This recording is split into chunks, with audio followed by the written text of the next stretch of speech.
Today's riff of the day comes to us courtesy of Steve Cropper in his great Telecaster guitar. We're going to learn the main riff to Green Onions. We're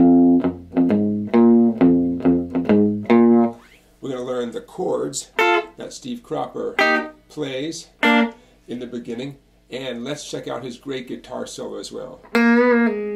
A lot to do in this tune. Here it comes. Now, the first thing that Steve Cropper plays in this are short staccato chord sounds like this. So let's talk about how to get that effect. First of all, I'm doing a bar at the 3rd fret. I'm barring across 4 strings, but all my pressure is really on the 2nd, 3rd, and 4th strings. Now, with my pick, I'm actually getting under the 2nd treble string, the B string, and doing an upstroke. Okay? I definitely feel strong. That's how you're going to get the best sound. Now, after that upstroke, I'm relaxing the pressure on my index finger so the sound is staccato or short, detached. I'm also muting a little bit with the edge of my palm. Now, that chord grip is going to move from the 3rd fret to the 8th fret, back to the 3rd, up to the 10th, and the 8th, and back to the 3rd, like that. But the technique is going to be the same for both hands the whole time. So check it out. We have 16 beats of the introduction. And if you're counting the introduction, saying 1, 2, 3, 4, 2, 2, 3, 4, right? When you get to 4, 2, 3, 4, you come in right after that 4th count of the 4th measure. So let's walk through it. 4, 2, 3, 4. A 2, 3, 4. A 2, 3, 4. A 2, 3, 4. A 2, 3, 4. 2, 3, 4. A 2, 3, 4. A 2, 3, 4. A 2, 3, 4. 2, 3, 4. A 2, 3, 4. 2, 3, 4. 2, 3, 4. Okay, a lot of time to get to the next chord, but you got to be very confident about where 10 is and where 8 is, and of course 3. A lot of us have a nice dot there right at 3. Okay, now let's move on to the signature riff. Now here we are at the heart of the song.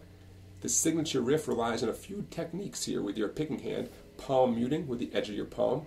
You'll get used to it. Be patient with yourself. You'll find a way to find just the right amount of pressure as you're playing. Okay? I've had many students over the years struggle with this at first, but I see them a week later, and with a little bit of practice, they found just the right angle for their picking hand. The down and ups are crucial. You see them on the screen there in front of you. Definitely do the down and ups just the way I showed you, because that's going to help you get the right kind of feel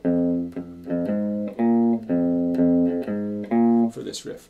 For your fretting hand, index and pinky, every version of this riff, and there's going to be 3 versions you're about to see, all with your index and pinky no matter where we go. Okay, so let's walk our way through this. It's a 12-bar blues form, a classic form for American music, the 12-bar blues, and this is a great example of the 12-bar blues form. 2, 3, 4.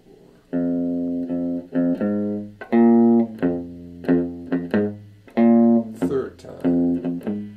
4th time.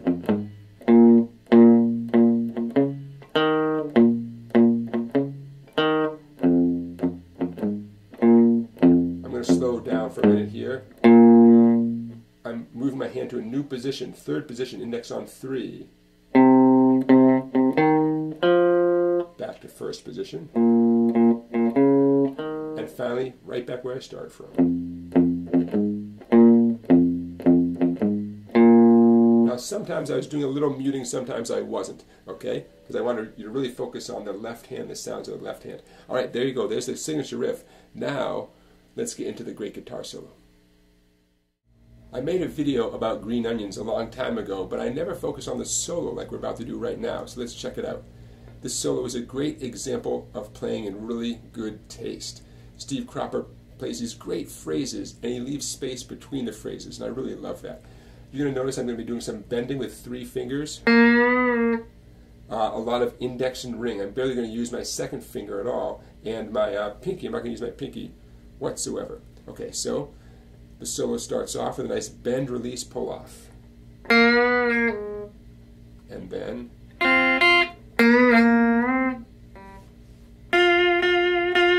nice little vibrato there at 6. And then throw away that note. Back up to 6.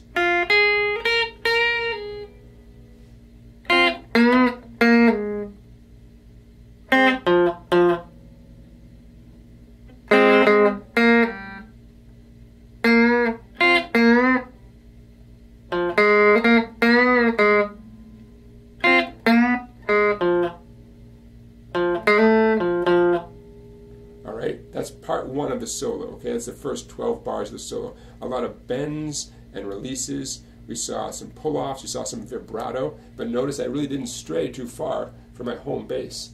A little venture up to the sixes, but then came back.